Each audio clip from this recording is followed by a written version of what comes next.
Hi, welcome to another episode of Montana Shares. I'm your host, Bill Crane. Today I have Ed with the National Institute of Money and State Politics on. I normally use a tagline that says the nonprofits that make our state so great, but you actually make our country so great. Tell us a little bit about National Institute. Thanks, Bill. The National Institute on Money and State Politics, our website is followthemoney.org. We usually use that for introductions. It's a little bit shorter. We compile state-level political donor information from all 50 states. That means we go to each of the disclosure agencies in each state, and we collect the donors that are reported by political candidates to state legislators, to gubernatorial candidates, to the party committees, to ballot measure committees. And we take all those names, all those donors, and put them into one database. This allows a cross-state, national analysis of of donor and voter trends. The Institute, the reason we're doing this is, one, because the internet has allowed us to do it, but also we're at a time in the history of this country that the empirical evidence that is available can actually lead to some new and innovative looks at how our campaigns are funded, how many people fund the candidates, whether or not they're small donors or big donors. We actually are applying the data to scholarly analysis that looks at the election processes, whether they're competitive. So the mountain of empirical evidence that we build every 2-year election cycle, and it's upwards of 8 million records every 2 years now from the state level and federal level candidates, that mountain of data is really driving some serious thinking about the underpinnings of our democracy, how our elections work, how our public policy processes work, and how we might tweak the system to make it healthier in the future. So what are some of the most important accomplishments we've worked together for like 25 years or something, right? We have. You were there from the beginning, Bill, helping us out. And so you said 8 million records every 2 years now. That's correct. So you're managing like, I don't know what, 50, 60 million records or something? We're over 100 million records 100 now, okay. And with new state-of-the-art data architecture allows us to post all of this on the web. Our greatest accomplishments, I look back to 1999-2000 election cycle when we, for the first time, put data together from all 50 states that had never been done before. Nobody else in the country is doing this. This little organization in Helena, Montana, has, at that time, created the first 50-state database of donors, state-level political donors. That was phenomenal. To do it then the next election cycle, and to increase our integrity and the speed that we could get that data. And then the next cycle. So here we are, 16 years later, and we are now collecting data for independent expenditures at the state level. We're doing things like best practices and reporting, helping disclosure agencies adopt 21st century disclosure practices as well as programming. We're working with attorneys who are fighting and defending or opposing campaign finance cases in the courts. I did expert witness analysis for Alaska and Montana cases this year, and our data's been cited before the U.S. Supreme Court 6 times. So when I say accomplishments, our accomplishment was getting the data in the can the first time, bringing the quality up to a place where people could really rely on it for really serious analysis and for serious debate. It's the accomplishments of others, what they've done with the data, the attorneys who take it up before the U.S. Supreme Court, the scholars who are looking at effective campaigns and how to tweak systems so that there are, the small donor incentives, so we can shift the incentives in our system to make it more welcoming for donors, more welcoming, and ultimately more welcoming for voters. So our small successes getting the data together, this big puzzle, was just the beginning of what has flourished around the country, people using the data for deep analysis of our system and hopefully making it better. What kind of lag time difference from the first round to now? I mean, right now, if I were to look, I could find out pretty significant data about this election cycle within the last 2 months or something? That's correct. So, I mean, as you know, I've been doing this for, 25 years now. We started out before the internet, really. And getting data meant waiting for a 600-page paper report to be written, and we would run it through programs to create a database out of it. Well, in the ensuing years, as the internet developed and as technology developed, we're now able to get a significant amount of our data electronically, which means that we can go to a website, a state's website, we can download data, and it will process into our computers sometimes within a week. The lag time becomes less us processing than candidates actually filing the report. They often don't want to file reports. But when the state gets it, we can turn it around quickly. There are still a number of states that we have to actually manually enter the data. And those are the states that we focus on when we talk about bringing the infrastructure of our democracy into the 21st century. Electronic filing of reports, things like data visualizations, tagging donor data with contract data. This is the stuff that's coming at us and that we're enabling, is the idea that our government can be more accountable, our lawmakers can be more accountable, because we're putting the information, the donor information, in a context that, if someone got a contract, then they can say, did they give them a donation? And hopefully all of this leads to a place where we all take a step back, have a mature discussion about what it is to represent people, how to have a good cost-benefit analysis about policy and who is affected, and make decisions based on what's best for the people, not necessarily what's best for a donor or an industry. Now, there's a subtle thing out there. You focus on state data. So if someone's wanting to look at presidential expenditures, we don't even have the resource, it'll come on screen, but opensecrets.org, is that? Opensecrets.org is our sister organization. And just to clarify, we actually added federal data. See, I'm behind the times. From the 2000 election cycle forward, we've been adding federal data. But that said, I still send people to Open Secrets. Open Secrets, the Center for Responsive Politics, their website is Open Secrets, has been studying congressional and presidential campaign finances for over 30 years. They are what I call local knowledge. They are the experts about presidential and congressional races. We can never be that, and I never want to displace them. But we've had scholars who come to us and they say, we would like to have a data set that is from presidential down to governors and state legislatures for all 50 states, so that we can see the differences in donation trends at the federal level and the state level. The states all have different rules, campaign finance limits, reporting thresholds.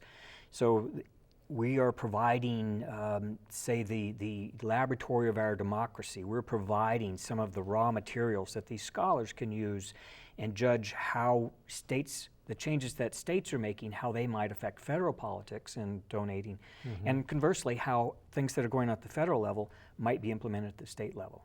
So the empirical evidence that we're creating is hopefully driving our democracy. We like to say we're changing the ecology of our democracy, changing the view and keeping a 20-year horizon out there.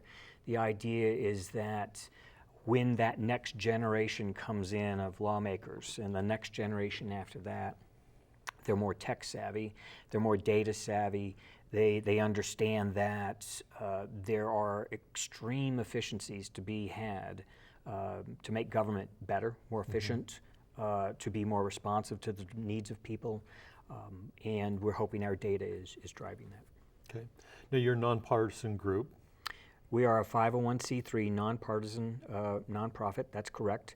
We don't take a stand on anything except transparency. We will go in and argue that there should be more disclosure. And we actually work with a group called COGL, the Council on Governmental Ethics Laws. That is the umbrella group for elections administrators. And they invite us every year to their conference to showcase the work we're doing. These are people who are the head of those 50 different disclosure agencies They love what we do because we're taking their data, adding value to it, and then presenting it to the public, putting it in context. So they're our friends. We work very much in a nonpartisan way. Our data is cited on the right side of the web as well as the left side of the web. Brookings Institute, Heritage Foundation, Cato have used our data, American Enterprise Institute, as well as labor unions, environmental organizations. So the data is verifiable. It's primary source. So if someone says, oh, you slant the data, we can say, well, go to the state website and look, and you will see, because we have very stringent standards for processing the data and for checking off that we're getting every single report that is filed by every candidate and committee in the states. So as a longtime observer of this, what do you think of the current presidential election? Well, again, as a nonpartisan organization, I have to sidestep a little bit. The scholars we work with say very much that the politics you have today is a symptom of the incentives that you have. So we have a process, we have a political process that in which money plays a major role. And because the money keeps playing more and more and more of a role, and the idea of winning keeps going on, the idea of the public interest is getting lost. So a lot of the work that scholars are doing now is try to shift the system to a place where there are more small dollar donors, there are more people voting, there are more people in the system. And that's where we hope our data can take us. Okay. So a lot of people think that money is corrupting our system. Do you agree? I would say that it is swaying our system in a way that it was never envisioned by our founding fathers. The idea of the Supreme Court just came out with a couple of decisions, and McCutcheon and Citizens United, and they said in one of those decisions the idea that a donor could expect to have some special treatment by a lawmaker is a natural piece of the political process. And so when some people are going to say, well, but that's corrupt. Corruption as you give someone money and they vote for you or vote your way, that's against the law. The FBI everybody gets that. But the corrupting that's going on is less clear. You have in the case in Alaska, we had a lawmaker talk about being elected. He's elected on 5 or 6 issues, and his donors, he knows who the donors are who supports those issues, but he has to make decisions on hundreds of issues. And so he may come up to an issue and not know how to vote, but someone's given him a contribution, a major contribution. And he may say, well, this doesn't affect my district. I don't care one way or another on this. I'm going to vote the way the donor would like me to vote. That technically is corruption. He is acting in a way that the donor wants him to do. That's not actionable. The difference between actionable corruption and all the other corruption that's going on now, or what people perceive as corruption, or the appearance of impropriety, that's our system is overloaded with the appearance of impropriety. And some people call that corruption. I think our system has some serious problems, and I do hope that as we develop more of the accountability tools that we're working towards and others are working towards, that we can maybe bring the public back to a place where they were after World War II. The public trust in government was very high. We had just defeated an evil, a really nasty evil. Is it going to take us something like that for us to get back to a place where we actually trust government that builds roads, makes sure we have clean water, has sewers, kids get educated, healthcare? I hope we don't. I hope the mature discussion that we can have down the road is one that our country gets to a place where we trust the government more to provide the services that governments do for everyone. So let's finish up on solutions. What's what do you see as the solutions to this? How are you guys working on that? There are all kinds of solutions being debated. And the ones that I think that are resonating the most, I mean, you can change the contribution limits, which in that fighting battles in court, you can do all kinds of things. But getting back to the idea of incentives, there's a conservative group using our data, the Campaign Finance Institute, and full disclosure, Michael Malbin is on my board. He comes from a conservative background. He believes in the country as a republic, small r. He's worked on something called small donor incentives. And it's not new. New York City has been doing this for 20 years. The idea is that there can be a pool of money, and it doesn't have to be a large amount of money, relatively speaking, that a candidate can go to a donor, and that donor can give them $50, give the candidate $50. That candidate can then go and apply for another $300. So that small dollar donor looks like a $350 donor. That gives the candidate the incentive to talk to small donors, and the small donor a reason to give to the candidate. Changing the incentives, so candidates are talking to people, people are giving to candidates and talking to them. The idea of offering that to candidates. The latest thing is the idea of offering that to political parties, which have often been a conduit to bring people into the system, both candidates and people who want to be part of the process. Say, a political party goes out, if they, if they register 500 voters in their district, then they could get an incentive for registering more voters. So the idea that we can shift the incentives in our system to a place where we're talking about bringing more donors in, and the small dollar donors can offset the major donors. Michael Malbin's research has shown that. The idea of bringing more small dollar donors in, increasing the dialogue between candidates and people, I think is holistically a solution that is finding broad support on both sides of the aisle.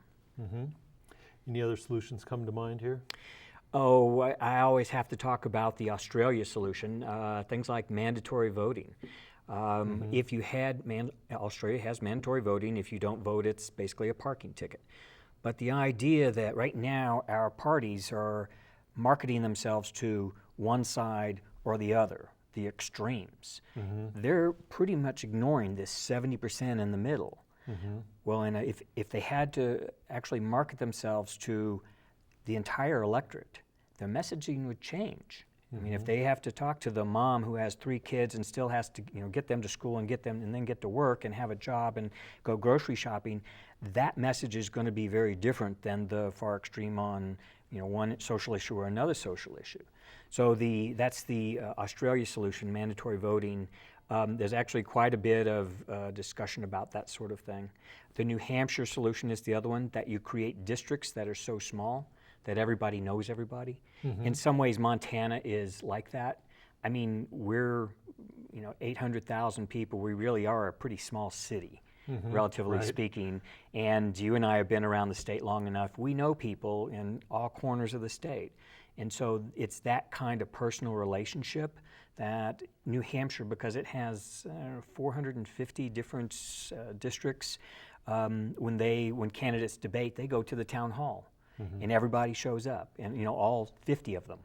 They show up and they talk and say, well, Joe might be a good candidate. This is why I'm different from him. I think of Francis Bardno up in Chinook, was famous for sitting at the county fair and having a debate with his Stevenson, and just saying, yeah, he's a good guy, I know him, he'd make a good lawmaker, but this is why I'm a better lawmaker.